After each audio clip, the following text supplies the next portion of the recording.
O nome da pregação de hoje é Deus odeia o homem mau. Eu sei que muitas vezes você ouve as pessoas falando assim, Deus ama o pecador, mas ele odeia o pecado e ama o pecador. Essa frase de modo algum é bíblica. E não apenas ela é antibíblica, ela tem um problema muito grande. O texto bíblico, esse texto que eu vou ler com vocês aqui hoje, o Salmo capítulo 5, ele mostra explicitamente que Deus odeia o homem mau. Mesmo porque não é possível separar homicídio do homicida. Só existe homicídio porque existe um homicida. Então, esse negócio de dizer, Deus odeia o pecado, mas ama o pecador, não. Esse texto vai mostrar que Deus odeia o homem que pratica o mal. E aí surge um grande mistério. Então, como Deus pôde ter me amado e amado você, já que a Bíblia mesmo descreve a mim e a você como homens maus? É sobre isso que eu vou falar hoje. Vamos lá, Salmo capítulo 5. Senhor, dá ouvidos às minhas palavras, atende aos meus gemidos, Rei meu e Deus meu, atende à voz do meu clamor, pois a ti suplico. Ó Senhor, de manhã ouves a minha voz, de manhã te apresento a minha oração e fico aguardando, porque tu não és um Deus que tenha prazer na injustiça, nem o mal habita contigo. Os arrogantes não permanecerão na tua presença. Detestas todos os que praticam a maldade. A palavra em hebraico é bem pesada. Às vezes é traduzida por detesta, que já é uma palavra pesada em português. Às vezes é traduzida também por aborrece e às vezes por odeia, que é mais pesada ainda. Mas é basicamente isso que ele está dizendo aqui. Mas leia comigo. O texto está dizendo que ele odeia a maldade ou que ele odeia, aborrece, detesta quem pratica a maldade? Vamos ler. Detestas todos os que praticam a maldade. Ora, se Deus não odiasse o pecador, por que ele iria enviá-lo para o inferno? Não faz sentido isso. É um negócio tão doido. E você ouve em cada esquina deste país. Verso 6. Destróis os que proferem mentiras. Ele destrói a mentira ou o mentiroso? Ora, ele destrói o mentiroso. E destruindo o mentiroso é o único jeito de destruir a mentira. O Senhor repudia o assassino. Mais uma palavra forte. Repudia. Em português é pesada essa palavra. Não é apenas que ele não gosta. Ele não gosta. Não. Ele repudia. Ele tem nojo. Repudia o assassino e o fraudulento. Mas eu, pela grandeza do teu amor, entrarei em tua casa. E em temor me inclinarei para o teu santo templo. Senhor, guia-me na tua justiça por causa dos meus inimigos. Aplana o teu caminho diante de mim. Porque não há sinceridade nos lábios deles, no íntimo só pensam em destruição. A garganta deles é túmulo aberto. Paulo cita esse texto lá em Romanos. Paulo cita esse texto lá em Romanos. Por isso eu vou usar Paulo para interpretar o Salmo 5. E aí não vou errar, né? Porque é a interpretação do apóstolo Paulo em relação ao Salmo. Verso 10. Ó Deus, condena-os, que eles caiam por suas próprias tramas. Expulsa-os por causa de suas muitas transgressões, pois revoltaram-se contra ti. Mas alegrem-se todos os que confiam em ti. Regozijem-se para sempre, porque tu os defendes. O Senhor repudia, destrói e odeia os homens maus, mas o Senhor defende o seu povo. Sim, gloriem-se em ti os que amam o teu nome, pois tu, Senhor, abençoas o justo. Com o teu favor, tu o proteges como um escudo. A gente tem um resumo básico desse salmo, uma estrutura desse salmo é o seguinte. Do verso 1 ao 3, Davi está orando por auxílio. Do verso 4 ao verso 10, Davi está falando da maldade humana e da justiça de Deus sobre esses homens. Davi descreve os pecados dos homens e descreve o que Deus sente em relação à maldade humana. Deus odeia, Deus detesta, Deus repudia. Essas são as palavras escolhidas de propósito, palavras pesadíssimas para mostrar que Deus odeia o homem mau.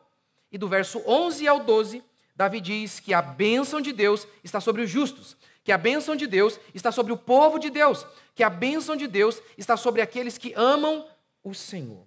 Basicamente é isso, essa é a estrutura do Salmo e é sobre isso que eu vou falar com vocês hoje. Vamos começar assim. Começar orando, como Davi começa. Esses dias eu ouvi uma frase mais ou menos assim. Ou você tem uma vida de oração, ou você tem uma vida de ansiedade. A gente pode ampliar isso para ou você tem uma vida de oração, ou você tem uma vida de pecado. Porque Jesus não disse? Ore para que não entre em tentação. Paulo não advertiu? Não andem ansiosos. Entretanto, sejam conhecidas diante de Deus as vossas súplicas, e a paz de Deus, que excede todo entendimento, vai guardar o coração de vocês. É por isso que Davi, o tempo todo aqui nos Salmos, ele está orando. Ele está clamando a Deus. E é isso que eu e você devemos fazer. Nós devemos orar. Angustiados, devemos orar. Diante de circunstâncias que parecem impossíveis, devemos clamar ao nosso Deus. É isso que ele está descrevendo aqui. Os inimigos estão revoltados contra ele. Davi, inúmeras vezes, se vê sem auxílio de ninguém, cercado por todos os lados. E o que ele faz? Ele ora. O tempo todo ele ora. Eu te desafio, faça isso todos os dias. Quer dizer, eu não tenho que te desafiar nada não. Eu tenho só que transmitir a você o que Deus ordenou. Que você ore em todo o tempo. Que você comece o seu dia e a primeira coisa que você deva fazer seja orar. É assim que você deve fazer. Orar todos os dias. Todos os dias. E buscar o Senhor todos os dias. Ensinar os seus filhos a fazer isso. Coloque-os para orar, mas eles não sabem ainda, vão aprender. Aí estão fazendo errado. Faça, mas ore e ensine a orar. E ore o tempo todo. E mostre e dê o exemplo aos seus filhos. Deixe a porta aberta para que eles vejam que você está orando. Faça como Moisés, que diz o texto bíblico. Ele saía para buscar a Deus. E diz o texto bíblico que todo o povo ficava olhando para Moisés. Quando Moisés entrava na tenda, todo o povo começava a orar juntamente com Moisés. Seja esse Moisés na sua casa. Ore a Deus. Levante-se, seja o primeiro. Ore a Deus e busque ao Senhor. E clame a Deus. E eu duvido que você vai ser como os homens deste mundo. Fracos o tempo todo. Com medo o tempo todo. Angustiados o tempo todo. Eu duvido. Eu duvido. Porque Deus socorre o seu povo. Mas para que Deus te socorra, Deus ordenou que você o busque. Que você o busque. E é isso que Davi está fazendo. Ore. Tem necessidade? Ore. Está com dúvida? Ore. Ore até que Deus, de alguma maneira miraculosa, Ele mostre o caminho para você. Você ora por algo, um casamento, uma provisão financeira. Ore! Não há alternativa, não há chance alguma, humanamente falando, de que isso aconteça. Ore!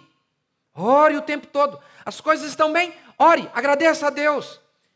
Faça o que Paulo ordenou. Em todo o tempo, ore. No caminho para casa, ore.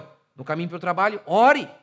Ore a Deus, ao invés de ficar lá o tempo inteiro vendo um negocinho. Ore. Ore. Segundo, ele fala sobre a maldade humana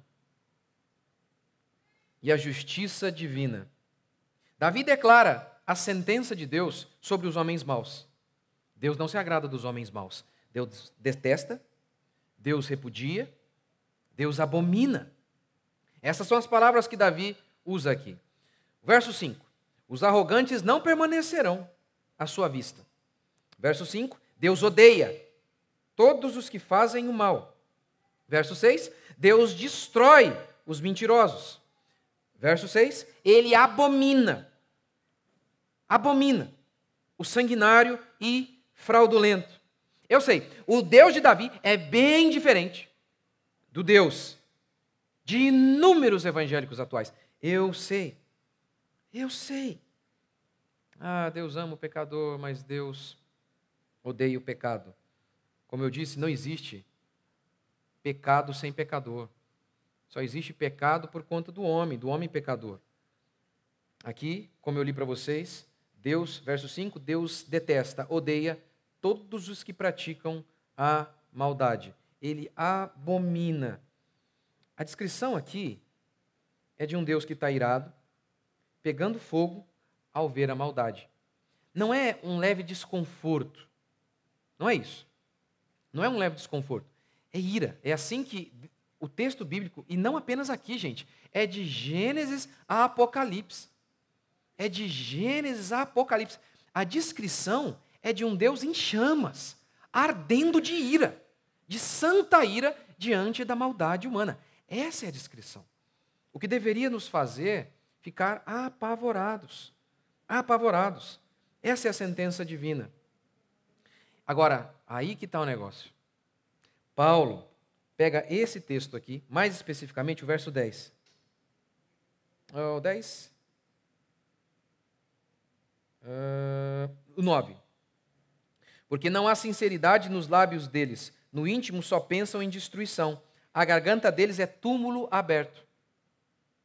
Davi está pegando esse texto e utilizando em relação aos seus inimigos. A garganta deles é túmulo aberto. Em Romanos 3,10, Paulo pega esse texto e aplica a mim, a você e a todos nós. Vamos ler. Como está escrito. Escrito onde? Onde? No Antigo Testamento. E uma das frases de Paulo deste texto aqui está escrito no Salmo 5 que eu estou lendo para vocês. Essa frase aqui, ó. A garganta deles é sepulcro, é túmulo aberto. Paulo vai falar aqui, ó. Não há justo nenhum sequer. Não há quem entenda. Não há quem busque a Deus. Todos se extraviaram, a uma se fizeram inúteis. Não há quem faça o bem. Não há nenhum sequer. A garganta deles é sepulcro aberto. É a mesma frase aqui, ó. A garganta deles é túmulo aberto. Paulo só teve uma variação aqui, mas é a mesma coisa. Garganta deles é sepulcro aberto, é túmulo aberto. Com a língua urdem engano, veneno de víbora está nos seus lábios. A boca eles a têm cheia de maldição e de amargura. São os seus pés velozes para derramar sangue, nos seus caminhos a destruição e miséria. Desconheceram o caminho da paz. Não há temor de Deus diante de seus olhos. Ora, sabemos que tudo o que a lei diz aos que vivem na lei o diz para que se cale toda a boca. Qual é a ideia aqui? E todo mundo seja culpável perante Deus. O homem está no tribunal de Deus e Deus pergunta. E Deus começa a tirar as provas. Está aqui as provas, ó. Aqui, ó, você mentiu aquele dia, você enganou. Você tem alguma coisa a dizer sobre isso? Aí todo mundo vai ficar assim, o réu que somos nós. Não temos nada, nós somos culpados. Paulo está pegando aquele texto que Davi utilizou em relação aos seus inimigos e Paulo está usando aquele texto para se referir a toda a raça humana. E esse é o contexto de Romanos, em que Paulo está dizendo que tanto judeus quanto gentios, todos pecaram. Não há um sequer. Todos são malignos, todos se tornaram mentirosos, enganadores, homicidas, fofoqueiros, sensuais. Todos. Aí que está a questão, então. Que complica as coisas. Aí complica, porque se Deus odeia o mal e Deus odeia o pecador, como ele pôde nos salvar? Se Deus é o justo juiz, ele está sentado em seu trono, nós somos criminosos. Em qualquer lugar do mundo, um criminoso que for absolvido, o juiz é considerado imoral, o juiz é considerado injusto. Mas nós estamos aqui alegando que nós somos pecadores, que nós somos malignos, que nós estamos no banco dos réus e que Deus deixou a gente sair sem cumprir a pena. O que está acontecendo aqui? Terceiro, o justo terá a bênção ao invés da ira. No verso 12, ele diz assim, pois tu, Senhor, abençoas o justo. Mas Paulo disse em Romanos, pegando o texto de Davi, que não há um justo sequer, que todos nós somos malignos. Veja o que Davi diz aqui, ó, gente. Davi diz que Deus abomina o arrogante, Deus odeia o mentiroso, o sanguinário e o fraudulento, certo? Correto? Deus odeia o mentiroso, o fraudulento e o assassino. Davi era tudo isso. Lembra? Davi adultera com Betseba. O que ele faz? Ele é fraudulento. Ele é fraudulento, mentiroso, enganador, a sangue frio. A sangue frio. Não foi de impulso, de momento, o que já seria pecado também. Mas não foi. Ele parou, ele calculou, ele pensou. Ele foi lá e disse, eu dormi com Betseba está grávida. O marido está na guerra. Eu já sei. Vou chamar o marido, vou dar uma festa, ele vai se sentir honrado porque eu sou o rei. Ele vai ficar feliz pensando, que dia feliz, eu estou diante do rei. E diz o texto que então Davi fez isso. O Urias veio, Davi o abraça e diz, grande homem, que soldado, você merece um dia de descanso, vá para a sua casa. Fraudulento, mentiroso, picareta sem vergonha. O rapaz vai para casa e era mais honrado que Davi, e o rapaz não entrou em casa, porque ele disse assim, enquanto os meus soldados, os meus irmãos, os meus compatriotas estão na batalha, eu vou entrar e deitar com a minha esposa jamais. Davi insiste. Davi deveria já naquele momento dizer, meu Deus, mas não, ele insiste na fraude, ele embebeda o rapaz, ele dá cachaça para o rapaz. Melhor vinho. devia ter uns 200 anos aquele vinho já. Era o rei, né? Ele embebeda o rapaz. Não, toma aqui, olha que vinho. Tome, beba. Mentiroso sem vergonha. Mesmo bêbado, o rapaz não foi dormir com a sua esposa. Davi então faz o quê? Coloca o cara na linha de frente. O cara morre, e não apenas ele. Diz o texto que vários morreram. Tudo para acobertar o pecado de Davi. Fraudulento, mentiroso e assassino. Davi acabou de dizer: o Senhor odeia o homicida, o Senhor odeia o fraudulento, o Senhor abomina o mentiroso. Quem é Davi para dizer isso, gente? Como diz o salmista, em outro salmo, acho que é Davi mesmo. Se o Senhor observar iniquidade, quem subsistirá? Quem vai ficar de pé? Quem vai ficar de pé? Você já mentiu alguma vez? Você já foi fraudulento, sensual? Arrogante? Arrogante. Se você falar que nunca foi, acabou de provar que é. Esse é o problema. E Deus diz: eu abomino o arrogante. Eu resisto ao arrogante. Os arrogantes não vão permanecer diante de mim. Só um sinal de que a gente foi arrogante. Ele nos deu tudo e nós tivemos a petulância de andar longe deles. Isso já não é um absurdo? Absurdo. Ele diz: os arrogantes não permanecerão à minha vista. Não vão permanecer. Se é assim, como nós podemos estar aqui hoje? Note o que Davi diz. Verso 6. Destrói os que proferem mentiras. O Senhor repudia o assassino e fraudulento. Davi mentiu, Davi foi fraudulento e ele foi assassino. Ele foi tudo isso aqui. Verso 7. Mas eu, pela grandeza da minha justiça, entrarei na tua casa. É isso? Não, é isso que ele escreveu ali? Lê aí comigo. Ó. Ele acabou de descrever os pecados dos homens. E ele disse: fraudulentos, malditos, mentirosos, arrogantes. Mas eu, pela grandeza do teu amor, entrarei. Por que Davi está de pé? Bondade e a misericórdia de Deus. É isso que a gente chama de graça. É isso que a gente chama de justificação pela fé. A ideia aqui é de um tribunal mesmo.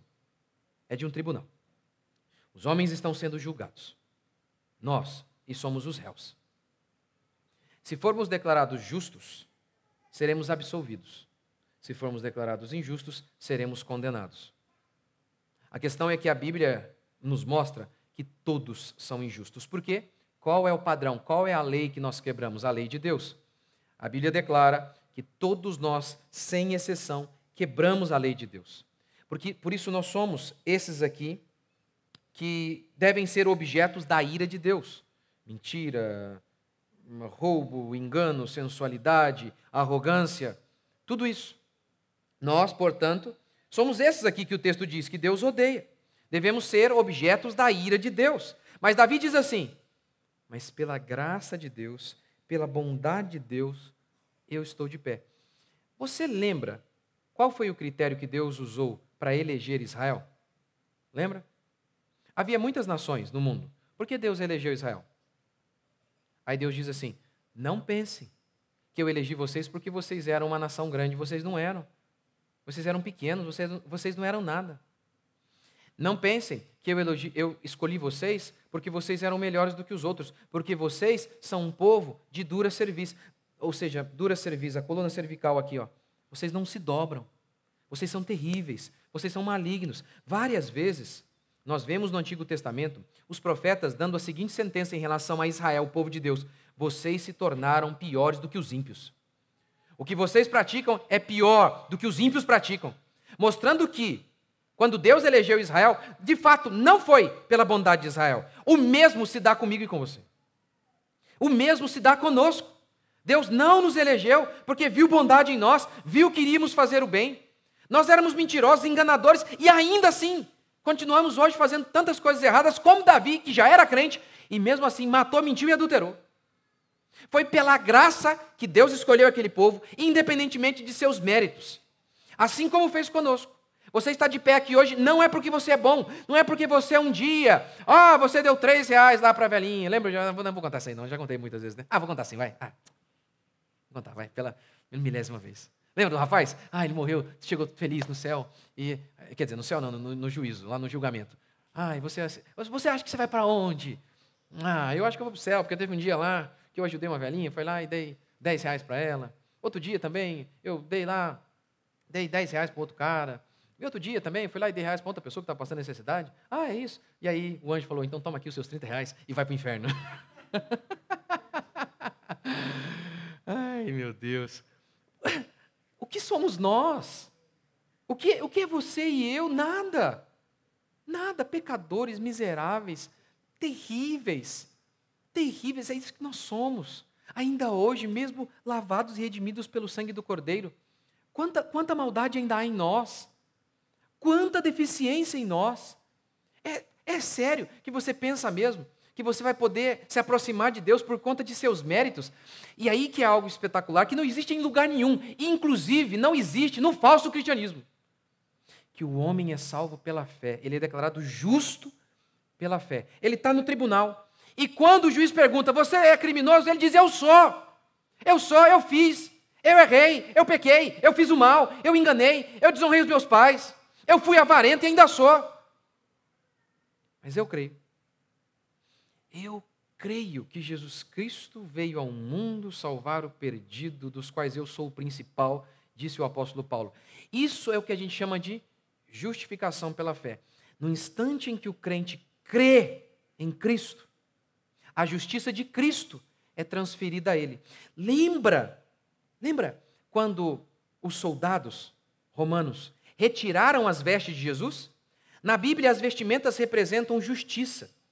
As suas justiças são os trapos da imundícia, disse Jeremias. Mas em Apocalipse, fala dos crentes que estão na glória, que vestiam linho finíssimo, que representa, diz João, os atos de justiça. Na Bíblia, a roupa simboliza a justiça. Jesus Cristo se fez nu. Se fez nu. O que simboliza aquilo? Que ele carregou o nosso pecado na cruz. Toda a nossa maldade, toda a nossa vergonha. Porque na Bíblia, vergonha está associada à nudez. Apocalipse, por exemplo, fala isso e tantas outras passagens. Olha, eu vou expor as suas vergonhas. Com isso, Deus estava dizendo que iria deixar o povo nu. Jesus Cristo ficou nu, ele nos deu a vestimenta dele. Quem pegou as vestimentas dele? As vestimentas de Jesus? Os soldados romanos assassinos. Os assassinos saíram ali com as vestes de Jesus e Jesus ficou nu. É uma representação da minha e da sua história, da história de Davi. O Davi, assassino, mentiroso, enganador, ele foi salvo pelo amor de Deus, pela graça de Deus, pela bondade de Deus. Ele foi eleito, assim como você e eu, com nenhum mérito, exclusivamente porque fomos eleitos. Mas por que, pastor, Deus elegeu a mim e não aquela mulher? Assim que você tem, essa é a pergunta que você tem que fazer. Para você ter certeza de que você é crente, você tem que ter essa dúvida aqui, ó. Mas por que ele escolheu a mim e não aquele outro, se eu sou tão pecador quanto ele? É isso. O dia que você entender isso, aí você entendeu o Evangelho. Aí você entendeu a mensagem do Evangelho, que somos salvos pela graça. É o que declara Isaías.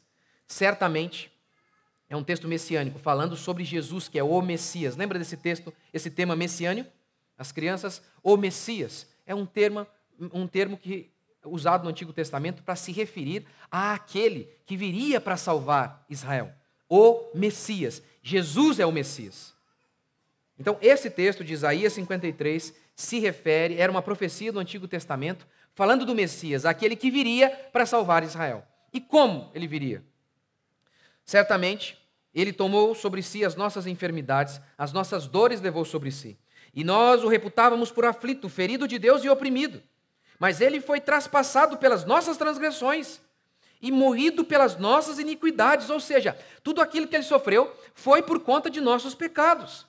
O castigo que nos traz a paz estava sobre ele, houve uma substituição. Nós deveríamos ter o castigo, mas ele teve. Nós estávamos vestidos enquanto ele esteve nu. O castigo que nos traz a paz estava sobre ele, pelas suas pisaduras fomos sarados. Todavia ao Senhor agradou moê-lo. Ele está dizendo que Deus Pai teve prazer em trucidar, esmigalhar o seu filho na cruz. Por quê? Porque ali a justiça de Deus foi satisfeita. Há um termo no Antigo Testamento para isso, no Novo também, propiciação. Lembra que havia o propiciatório? Lá no templo, havia o templo. O templo era dividido em átrio, que era o lugar em que todos podiam estar, santo lugar em que os sacerdotes ficavam, e o santo dos santos, em que ninguém entrava. No santo dos santos havia uma arca.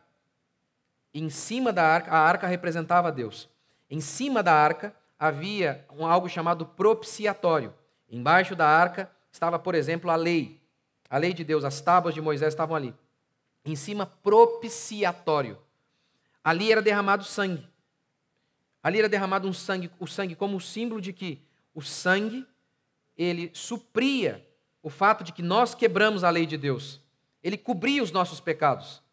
Propiciatório, então, era isso. E a palavra propiciação significa desvio da ira pela satisfação da justiça. Deus está irado contra o homem. Justamente, Deus tem que ficar irado contra a maldade humana. Mas Cristo carregou a nossa maldade e por isso, Deus se satisfez. A justiça foi completada. A justiça está feita. Agora o homem pode ser salvo. É isso que ele quer dizer com ao Senhor agradou moê-lo. Deus teve satisfação ao notar que a justiça foi feita, fazendo-o enfermar. Quando der ele a sua alma como oferta pelo pecado, verá a sua posteridade e prolongará os seus dias, e a vontade do Senhor prosperará nas suas mãos. Isso aqui é muito interessante porque quando o anjo vem e fala para Maria que ela vai ter um filho, o anjo diz, o nome dele vai ser Jesus. A palavra Jesus significa Salvador.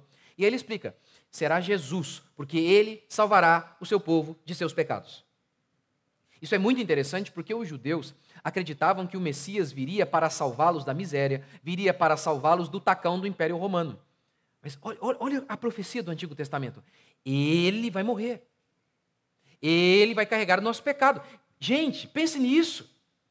Ele é um homem que está dizendo, é Isaías. Como que Isaías poderia prever um negócio desse? É Deus dizendo.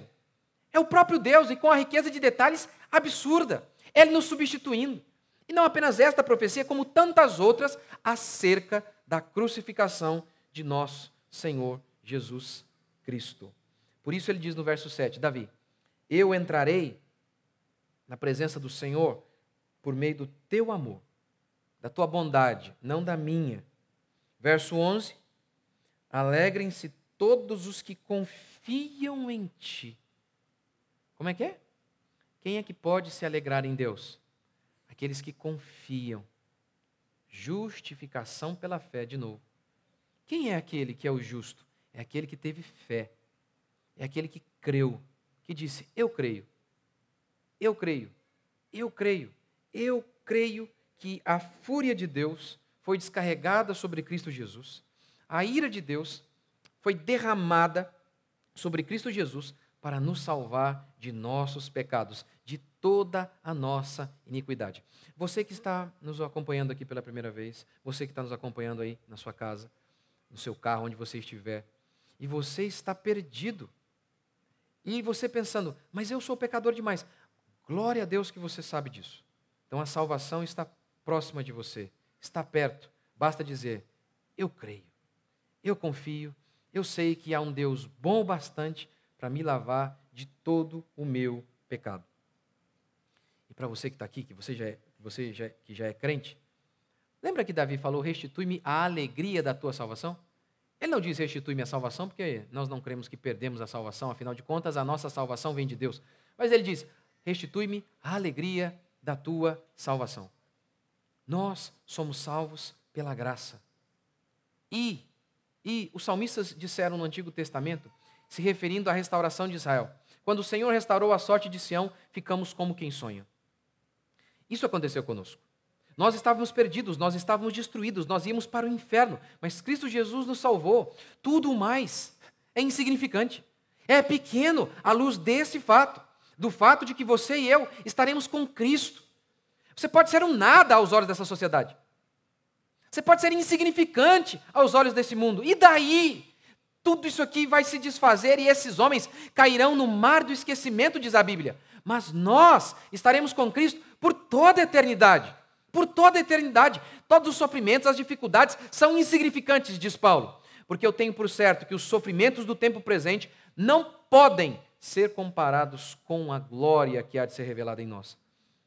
Nós fomos salvos pela graça, pela bondade de Deus, fomos substituídos. O castigo que estava sobre ele nos trouxe paz.